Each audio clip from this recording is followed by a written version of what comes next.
Actually, naisip ko nang i-recommend to sa mga kapatid ko na gusto talagang magnegosyo. Pag ito, nag-boom, isasabihin ko sa kanila, sa mga kapatid ko, sa mga kaibigan ko.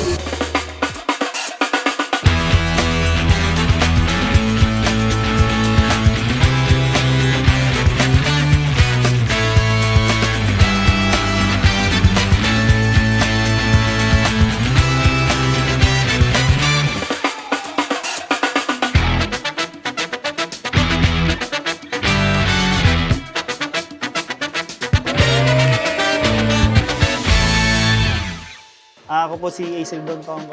Bago pa ako nag-franchise ng Mr. Xiao, isa pa akong government employee. Kaya ako po naisipan na mag-franchise. Hindi po sapat yung kita para ma-sustain yung pangangailangan sa bahay. Ako naman po si Angeli Alejandre. Isa din po akong government employee bago kami mag-franchise ng Mr. Xiao. Naisip namin na mag-start ng business na to sustain din yung needs ng family and for our future na mag-start din kami ng sarili naming family for financial stability na rin. Na-discover ko si Mr. Xiao sa social media. Nakita ko siya and then napawawa ko kasi kakaiba. First in the Philippines ko siya nakita na 8 different flavors ng shawarma.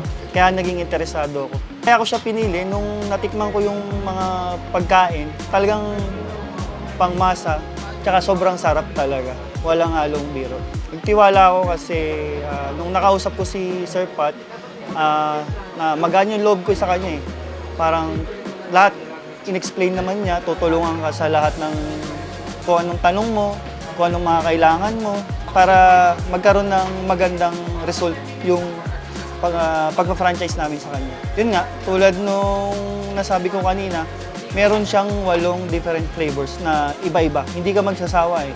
Meron kang dahilan talaga para bumalik.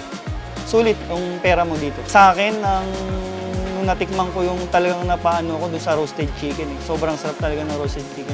Yung meat niya, napaka-juicy. Ang sarap talaga ng mga sauce. Kakaiba talaga. Ang experience ko sa Mr. Xiao Management, okay naman kasi lahat ng tanong ko sinasagot nila. Hindi nila ako pinapabayaan na i-guide ka talaga nila hanggang maging successful yung franchise. Based on my observation, sa training days talagang hands-on, tuturuan ka nila step by step hanggang ma-perfect mo yung mga procedures. Actually, naisip ko nang i-recommend to sa mga kapatid ko na gusto talagang magnegosyo. Actually, yung mga kapatid ko, nagtitinda rin sila ng shawarma. Gayon. Pag ito, nag-boom, isasabihin ko sa kanila, sa mga kapatid ko, sa mga kaibigan ko. Kasi nga, meron kang 8 different flavors eh. Hindi magsasawa yung tao na bumalik. Meron silang options. Marerecommend ko si Mr. Xiao sa mga first timer kasi nga hindi ka nila papabayaan simula umpisa hanggang dulo. Lahat ng kailangan mo, ibibigay nila sa'yo. Yung mga permits, willing sila na yung maglakad para kung may trabaho ka. Tulad ko na government employee, busy sa trabaho, sila na yung nagkakasikaso para sa permits. In the near future, I can see a good business relationship with Mr. Xiao.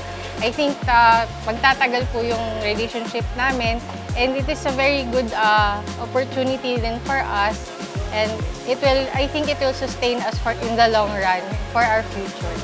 Ini-invite po namin po kayo dito sa UE Gastambide. Sa likod lang po ito ng UE.